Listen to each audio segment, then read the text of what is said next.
जय सिया राम दोस्तों। तो आज हम बात करेंगे शिव तांडव स्तोत्र के बारे में। शिव तांडव स्तोत्र बहुत ही ज़्यादा प्रचलित और बहुत ही ज़्यादा अलौकिक रिजल्ट ये हमें देता है। लेकिन क्या आपको पता है कि इस स्तोत्र को आपको कब, कैसे या किन परिस्थितियों में इसका पाठ करना चाहिए? तो ये जो स्तोत्र है, इसकी रचना है वो रावण के द्वारा की गई थी। तो शिव तांडव स्तोत्र को रावण तांडव स्तोत्र के नाम से भी जाना जाता है। इस स्तोत्र में रावण ने 17 श्लोकों में भगवान शिव की स्तुति की गई है। इस स्तोत्र में भगवान शिव की सुंदरता के बारे में वर्णन किया गया है। तो आप इस वीडियो को आधे में ही ना छोड़ें, पूरा वीडियो अंत तक देखिए। आपको बहुत कुछ ऐसा पता चलने वाला है जो शायद आपने आज से पहले कभी नहीं सुना होगा। शिव तांडव स्तोत्र को बताने से पहले थोड़ी सी चर्चा रावण पे भी कर लेते हैं। तो हम सभी जानते हैं कि रावण जो है बहुत ही विद्वान ब्राह्मण, सभी शास्त्रों का ज्ञाता, ज्योतिष विज्ञान, तंत्र शास्त्र का ज्ञान भी रावण को भली भांति प्रकार से था। उसने भगवान शिव की कठोर से कठोर तपस्या की और ऐसी तपस्या की शायद वो किसी मनुष्य के लिए असंभव थी। लेकिन रावण में अहंकार की भावना अत्यधिक रूप से पाई जाती थी। रावण यूं तो एक असुर था, लेकिन उसकी पहचान भगवान शिव के सबसे बड़े भक्त के रूप में भी की जाती है। रावण संस्कृत भाषा का महान ज्ञाता और उत्कृष्ट ज्योतिष शास्त्री भी था। शिव तांडव स्तोत्र रावण द्वारा रचित एक महान रचना है जो उसने तब गाई थी जब उसका सारा ज्ञान चला गया था। उसकी सारी विद्या भगवान शिव ने ले ली थी। मतलब उसकी सारी शक्तियां, विद्या, उसका ज्ञान, सब कुछ भगवान शिव ने हर लिया था। फिर भी उसने दर्द से कराहते हुए अत्यधिक दर्द में इस स्तोत्र को गाया था। तो इसी के बारे में हम पूरी जानेंगे कि आखिर क्या कथा है इस स्तोत्र की उत्पत्ति के बारे में। जैसा कि हम सभी जानते हैं कि रावण शिव जी का परम भक्त था। एक बार वह अपनी लंका में शिव मंदिर में भगवान शिव की आराधना कर रहा था। तब उसे अचानक से लगा कि उसे अपने आराध्य शिव के दर्शन करने हैं और वह चाहता था कि भगवान शिव उसकी लंका में आकर निवास करें। ऐसी मंशा से वह कैलाश पर्वत की ओर चल दिया। जब वह कैलाश पर्वत पहुंचा तो उसने भगवान शिव के दर्शन किए और उनसे लंका चलने को कहा। तो भगवान शिव ने रावण से कहा कि मैं कैलाश को छोड़कर कहीं भी अन्यत्र नहीं जगह नहीं जा रह सकता हूँ।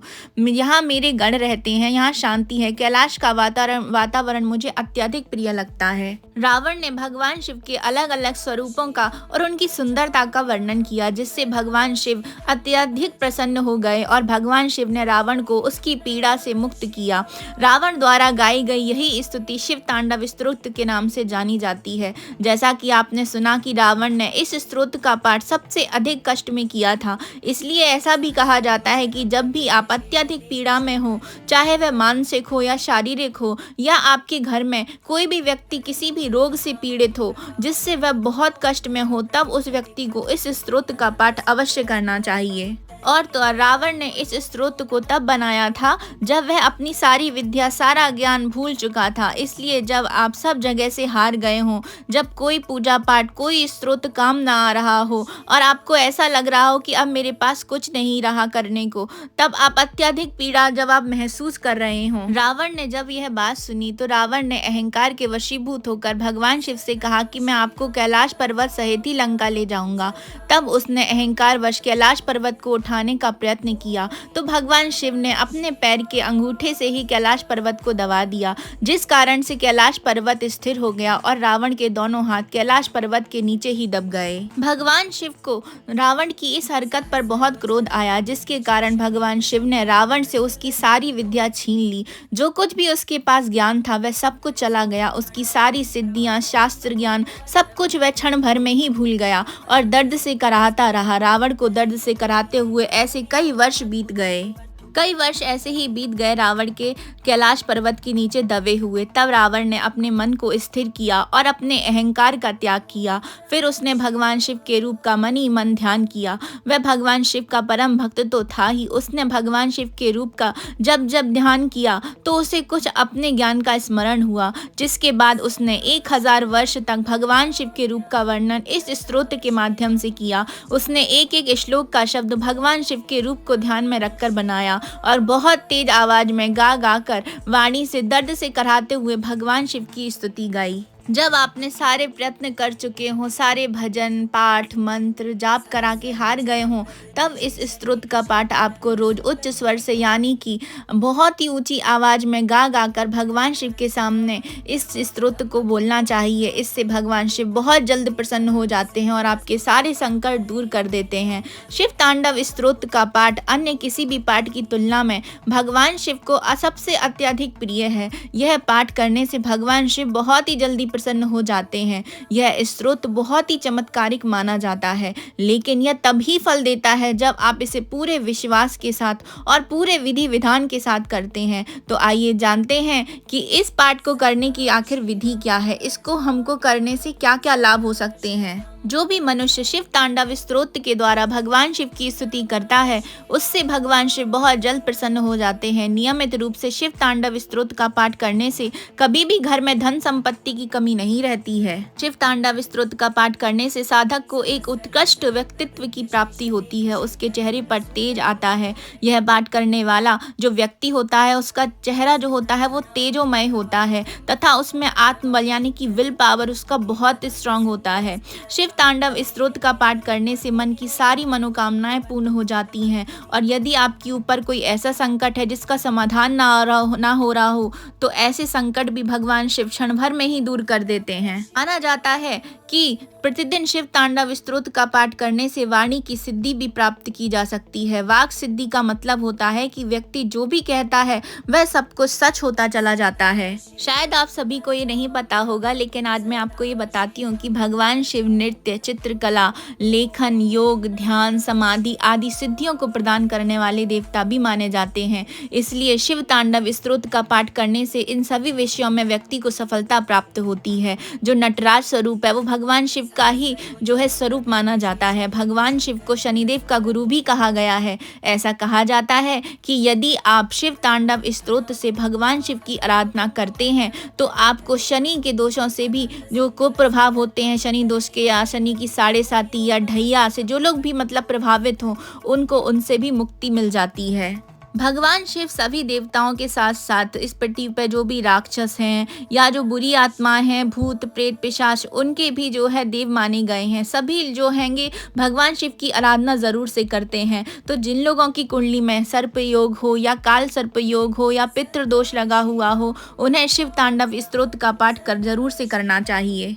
आइए तो अब हम बात करते हैं आखिर शिव तांडव स्तोत्र की जो विधि है वो किस प्रकार हमको करना चाहिए। शिव तांडव स्तोत्र का पाठ जो है वो आप वैसे तो आप दिन में किसी भी समय पे आप इस स्तोत्र का पाठ कर लीजिए, आपको ये अच्छे ही फल प्रदान करता है। लेकिन इसका जो समय है, यदि आप ब्रह्म मुहूर्त में उठकर प्रातः काल पे शिवलिंग के दर्शन करके इस स्तोत्र का पाठ करते हैं तो ये अत्यधिक लाभकारी आपके लिए रहता है। आप इसको प्रदोष काल में भी कर सकते हैं। यदि आप प्रदोष काल के बारे में नहीं जानते हैं तो मैं आपको बता देती हूँ कि प्रदोष काल का जो समय होता है वो सूर्य अस्त होने के 1 घंटे पहले का समय होता है। तो आपको इस काल में अगर आप इस स्तोत्र का पाठ करते हैं तो ये बहुत ही ज़्यादा शुभ माना जाता है, क्योंकि जो प्रदोष काल का समय माना जाता है वो भगवान शिव का ही समय कहा जाता है। तो सबसे पहले आपको ब्रह्म मुहूर्त में उठ जाना है। स्नान करने के पश्चात स्वच्छ और सफ़ेद रंग के वस्त्र जरूर धारण करने हैं।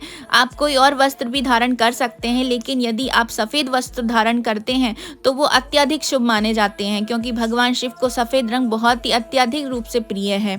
शिव जी को प्रणाम करें और धूप दीप और नैवेद्य से उनका पूजन करें। फिर भगवान शिव का पंचामृत से अभिषेक करें। फिर इस स्तोत्र का पाठ उच्च स्वर में गा कर करें। रावण ने पीड़ा के कारण इस स्तोत्र को बहुत तेज स्वर में गाया था, इसलिए गाकर ही शिव तांडव स्तोत्र का आपको पाठ करना चाहिए।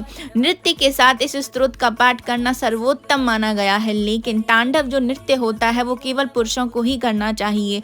स्त्रियों को तांडव नृत्य जो है वो नहीं करना चाहिए। पाठ पूर्ण हो जाने के पश्चात आपको भगवान शिव का ध्यान करना चाहिए।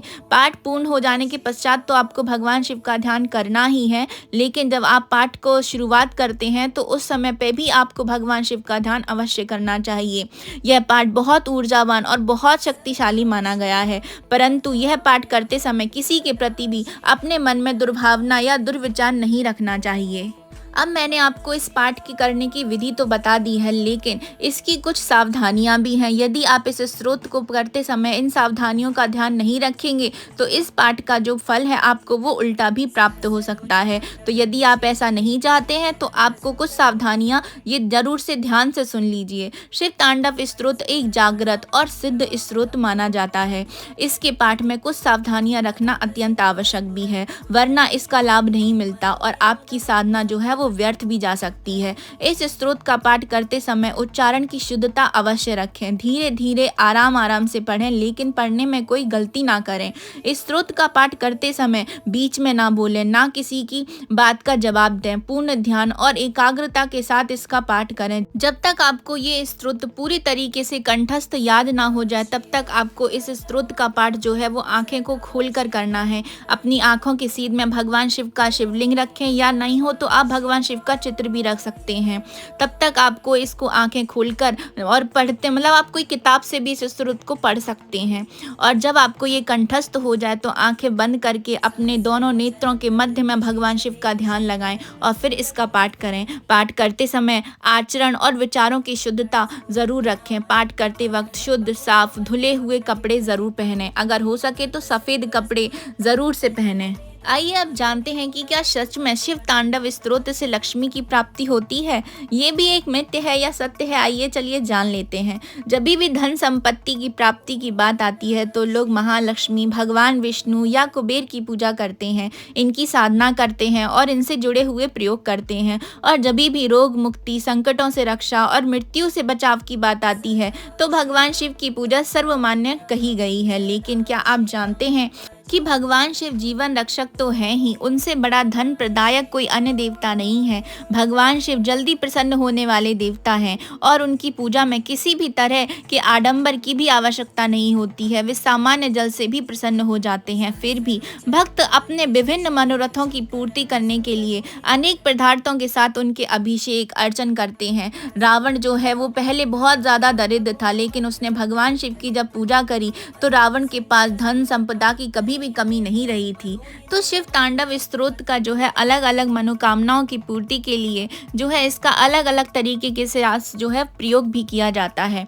जो प्रत्येक मनुष्य और खासकर गृहस्थ व्यक्ति को शिव तांडव स्तोत्र का पाठ जो है वो प्रतिदिन करना चाहिए। इससे जो गृहस्थ जीवन होता है वो सुखमय होता है, परिवार में खुशहाली और समृद्धि आती है, दाम्पत्य जीवन में भी प्रेम और आपसी संबंध विकसित होते हैं। यदि आप शिव तांडव स्तोत्र का जो पाठ है या जो इसका अनुष्ठान है वो 51 दिनों तक करते हैं तो आपके घर से जो आर्थिक संकटों से आपको मुक्ति मिलती है, आपका कर्ज समाप्त हो जाता है और नया कर्ज लेने की कभी भी आपको नौबत ही नहीं आती है। जो भी अविवाहित युवक युवतियां हैं जिनके विवाह में किसी प्रकार की ग्रह बाधा आ रही हो, वे लगातार यदि 51 दिनों तक शिव तांडव स्तोत्र का बिल्कुल इसी विधि के साथ यदि पाठ करते हैं तो इससे शीघ्र ही उनके विवाह के मार्ग खुल जाते हैं। यदि आपकी आर्थिक स्थिति कमज़ोर हो, व्यापार या व्यवसाय में हानि लगातार हो रही हो, बिजनेस ठीक से ना चल पा रहा हो, नौकरी में तरक्की नहीं हो रही हो, या फिर आपकी नौकरी ना मिल रही हो, तो शिव तांडव स्तोत्र का आपको 41 दिन तक पाठ अवश्य करना चाहिए या इसका 41 दिन तक आप अनुष्ठान कराइए। यदि आप खुद ना कर सकते हो तो किसी विद्वान ब्राह्मण के द्वारा इसका पाठ कराइए। फिर आप स्वयं देखेंगे कि आपके जीवन में किस प्रकार से बदलाव आने लगे हैं, कैसे आप दिन प्रतिदिन सफलताओं को छूते चले जाते हैं।